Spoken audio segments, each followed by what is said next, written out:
Praise the Lord. Mother's Day సందర్భంగా నా తల్లిగారైన శ్రీమతి సత్య విజయ్ కుమార్ గారికి, నా వివాహమై వచ్చిన తర్వాత దేవుడు నాకు ఇచ్చిన తల్లి అయిన శ్రీమతి ప్రభావతి యశ్పాదం గారికి, మరియు ప్రపంచవ్యాప్తంగా ఉన్న తల్లులైన మీ అందరికీ నా హృదయపూర్వక శుభాకాంక్షలు తెలియజేస్తున్నాను.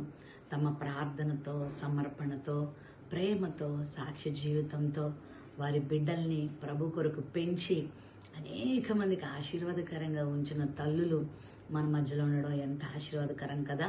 మరి తల్లులైన వారందరికీ కూడా ఒక ప్రోత్సాహకరమైన మాట ఏంటంటే, దేవుడు మీకు బిడ్డల్ని ఇచ్చాడు, ప్రభు కొరకు పెంచండి, వారిని ప్రేమించండి, వారికి బోధించండి, వాళ్ళని సంరక్షించండి, ప్రభు చేతికి అప్పగించండి.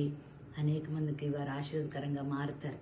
ఒకవేళ బయలాజికల్గా మీరు తల్లి కాకపోయినా అనేక మందికి మీరు ఆత్మీయ తల్లిగా ఉండే అవకాశాన్ని కూడా ప్రభు ఇస్తున్నారు. మనందరికట్టి భాగ్యం దేవుడు ఇస్తున్నాడు.